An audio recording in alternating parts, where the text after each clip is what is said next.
আসসালামু আলাইকুম, কেমন আছেন সবাই? আলহামদুলিল্লাহ ভালো আছেন। আজকে মানে বিকাল বিকাল একদম সূর্যমুখীর সাথে আপনাদের সবাইকে স্বাগত আমার ভিডিওতে।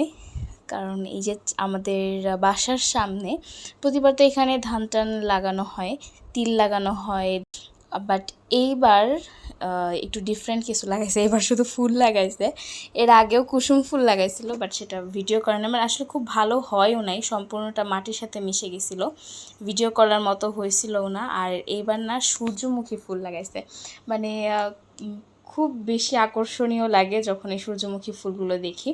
আর আজকে রুহানা, শান ওরা সবাই আসছে আমাদের বাসায় যে হালিম পার্টিতে। তো বাসায় আজকে হালিম রান্না করছি, এখানে বিশাল একটা কড়াইতে হালিম রান্না করা হয়েছে, এক কড়াই হালিম। এখানে খাসির পা দিয়ে দেন হলো কিছু গরুর মাংস ছিল, এখানে সলিড গরুর মাংস ছিল, তো দুইটা মিক্স করেই রান্না করা হয়েছে। তো এই হালিমটা এখন সবাই খাবে। এখানে যে আমি সব কিছু রেডি করে রাখছি, শসা, পেঁয়াজ, পেঁয়াজ দিই নাই, পেঁয়াজ হলো বেরেস্তা, মরিচ কুচি, আদা কুচি, লেবু, মানে যেগুলো ছাড়া হালিম অসম্পূর্ণ। এই যে রেডি হয়ে গেছে, এখন সবাইকে সার্ভ করে দিব ইনশাল্লাহ। তো সবাই খেয়ে অনেক অনেক প্রশংসা করছে, মানে জাস্ট ভালো হয়েছে, অনেক মন ভরে খাইছে সবাই।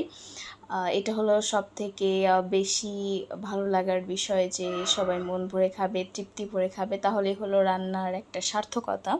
তো কিছুদিন আগে আমি আপু তো ফুচকা পার্টি দিছে, সো আমি আজকে ঠিক করছিলাম যে যেহেতু লুৎফাও চলে যাবে, লুৎফা আসছে কিছুদিন হলো, ও অল্প কিছুদিন থেকে দিন চলে যাবে, তো ভাবলাম হালিম যেহেতু রান্না করব, তো বেচারি থাকতে থাকতে একটু রান্না করি, ও পছন্দ করে হালিমটা।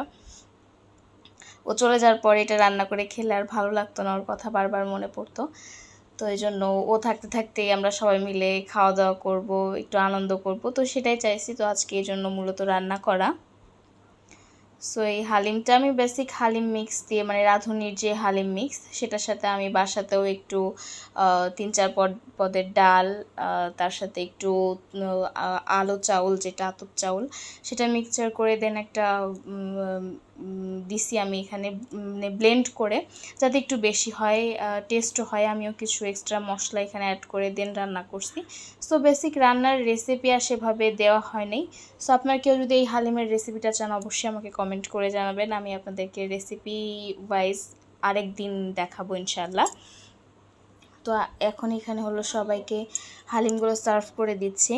হালিমের মেন ইনগ্রিডিয়েন্ট, মানে মেন যেই বিষয়গুলো, সেটা হলো আমার কাছে মনে হয় লেবু আর বেরেস্তা, মানে পেঁয়াজের যে বেরেস্তাটা আর লেবু, এই দুইটা থাকলে আমার মনে হয় হালিমে আর কিছুই দেওয়ার প্রয়োজন পড়ে না, এমনিটাই হালিম টেস্ট হয়ে যায় এবং মজা হয়ে যায়। কারণ আমার কাছে পার্সোনালি এই বেরেস্তা, মানে হালিমের মধ্যে বেরেস্তা, লেবু, এই দুটো জিনিস ভীষণ ভালো লাগে। আর লেবুটা তো বেশি হলে কোনো কথাই হবে না, অন্য একটা লেভেলে চলে যায় হালিমের টেস্ট। বাট আমার কাছে আদা কুচিটা হালিমে খুব একটা বেশি ভালো লাগে না, এবং মরিচ কুচিও না, মরিচটা আমার কাছে চটপটিতে বেশি ভালো লাগে।